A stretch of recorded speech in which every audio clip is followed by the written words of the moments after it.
video, and how are they going to tackle that? And since, you know, I think it was 100 million videos were uploaded last month. Yeah. Oh my God. Do you want to do this as a separate segment, search and video? Yeah, I just restarted. Yep. So search and video, the key question, there's no doubt video is huge, right? And so the question is how do you market well in and around the format of video, right? So if you look at just the total minutes of attention that is going to video, it's just unbelievable. 30 seconds. Yeah. And so the question is, how do you actually create an ad or a mention, so to speak, of a product or an offering inside a video that's relevant to the user? And it's kind of like the book marketplace where 90% of all books aren't read past the second chapter. And so you have to find a way for books to be read. And so our book, In Touch with Emotional, is a way for that to happen because it's 5 minutes a day. It's how you eat an elephant. It becomes an intellectual trophy, and you take tiny bites every day, and suddenly it becomes utility, and people feel like they accomplished something. It's not work, right? It's spoon-fed growth. And so video is interesting because the format, if people quit, if you can't get in the first mention inside that first 30 seconds or the first minute, an interstitial, then there's very few opportunities to target the ad later in the experience to actually create relevancy, unless you partner with creating the content. And so that marketplace is very, very huge because clearly the interest from television to laptops is it's undeniable, okay? And so of the 250 to 300 people in the audience at the D8 conference I just left, where Steve Jobs opened up for an hour and a half, and Katzenberg and Murdoch, it was like a mogul fest. I mean, the #1 message I walked away was that the iPad is a game changer. We have 3. Kids have one, Jose has one, I have one. I would say Sold that, out. yeah, amazing. So the way that you're going to interact with media and the consumption and where it happens, this is going to be community devices. The laptop, I haven't opened this laptop in 3 weeks, except for the plane last night I was working on this deck. The way you consume media. Because you've been on your iPad. Yeah, I use the same. You don't need it. Everything's If I'm creating something, crafting something, well, but that's 1% of my time. Right. And I have a big staff, so I'm doing less of that now. So maybe let's say it's 20% of your time is really work. The rest is utility of your work. Does your whole staff have iPads? No. Will they get them? I have people. I probably have 10 people, so 10% of the maybe 6% of the company who's using them today. But it's that's small if you think about it, because you're in it. Yeah, so it's you're been a the month. techies. So that's it'll be 50% by this month. It'll be ridiculous. The number of iPads I see in meetings, it's climbing. And you're using Google Docs? I use combine all in the cloud, complete Google Docs. Yeah. Saves me 75% of the time I email. Yeah. I don't spend weekends. I used to start my weekends on Sunday at 6 p.m. just to catch up the previous week before, because I got hundreds of emails a day to clean them up. My whole calendar and what I'm focusing on to start Monday, and I haven't worked a weekend to do that, and exception of board weekends. What you say again? What do you do instead, Ruth? I use Google Docs and Gmail as opposed, because Gmail sorts things out by threaded emails, so all the email and conversations in one place. And so when you hit you can tag your emails with many different labels. And so I moved from folders to labels because if I drag something to a folder to do work, the truth is there's so many dimensions to life. Many things may have many different use and utilities. So I'll just I might say I'm going to review this, I'm going to track it, and it's going to belong in the this client bucket, and I just hit go. And then if I look at any of those folders, those labels, that same email comes up in lots of places. And when I hit archive, it goes away forever. But I'm not going to drag a folder and delete it because it just saves everything. And if I need it, I'll just search for it and come up. Just if I want to find an email that we traded a year ago on school or kids or give back or whatever, I can get it in 2 seconds. I'm not searching for folders, so it saves literally half the time. You forward all your emails there.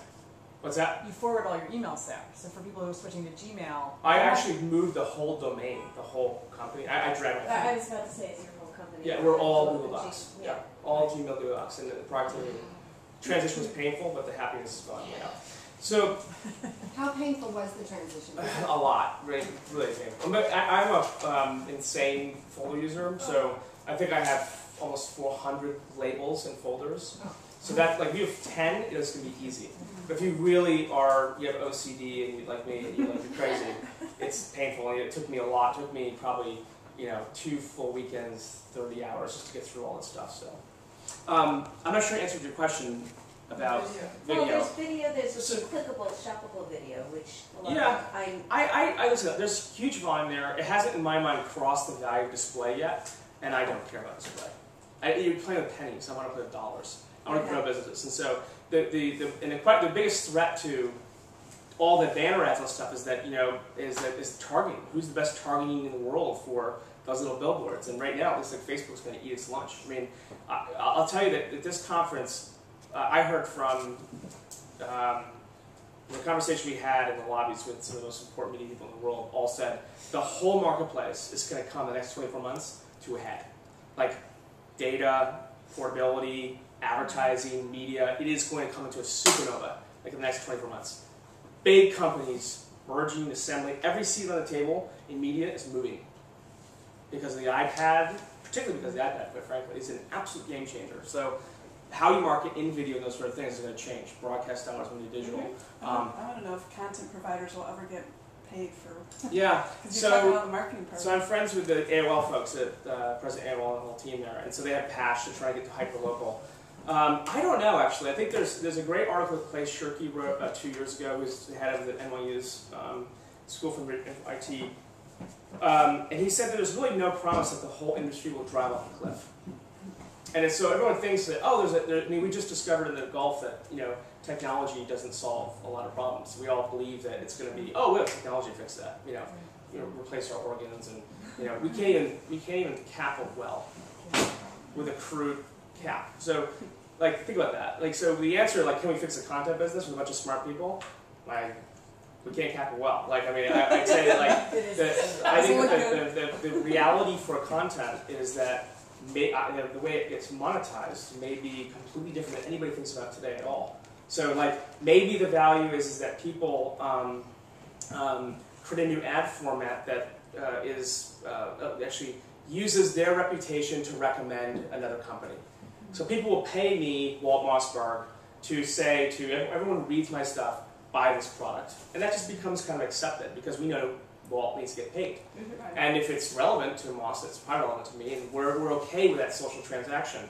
And they make more money that way than trying to sell paper. And I think one of the things that really is startling, I think, as a digital media person is, this happened to me about, 6 months ago. I was driving, as we sometimes do, and more often than I want to JFK at 5 in the morning, right? And I drove past a brand new gleaming New York Times newspaper delivery truck. And I was just I almost drove off the road. I was just what is that? There's paper. And it was a horse and buggy 100 years ago, driving the papers around New York. It's so unbelievable. It's if I wanted the New York Times, I would just pull up my iPhone in my car. It's so incredible that is still the case, right? Does that make sense? Books? When do you think books will be gone? I don't think books will be gone. I think the behavior that's significant. I just think it's getting smaller. And I have a big stake in that business. I have a lot of properties, and we sell a lot of books, and I care a lot about that. And David's book was a New York Times bestseller, right? yeah, we've had 2 of them. It's been printed in 12 languages, and it's been amazing. Which one? Which should I read? Intellectual. It's a whole, it's a whole series. So I like that. I like that media, but the truth is, I've been very reluctant to go anything digital. And Susan will tell you that great. She wants to kill me with this. Is that I've never really done anything digital. I've never done a deal with Daily Lit. I've never done a deal with Kindle. I've never done because the economic value for me to find leakage from selling pulp with Howard I'm not going to trade dollars for pennies. I'm just not going to do it. My libraries. If you can get the quantity, if you can sell so many more copies. But the challenge is that there's 267,000 books published a year, 300 make the bestseller list. I know. And so the quite larger question is, we're jumping around here, but we can do that. It's fun. I mean, how do you have to be great at the hit business. And so, in the way the hit business is formed, and this is why I think that publishers in general are very much the junior varsity. No offense to anyone who's been publishing, but they haven't yet gotten to the point where we need A-list people who understand this media to drive reputation because we can't put an ad in this magazine and move the book. And the only reason they're getting hits is because they're taking big brands of people. Anybody writing a memoir, anybody who can actually move a market by their own reputation, they'll pay up for. Well, those are the only books that publishers. That's right. And so why they would do a book like ours is because they bet on us, Because you'll Maria Morell. Well, we understand this business cold.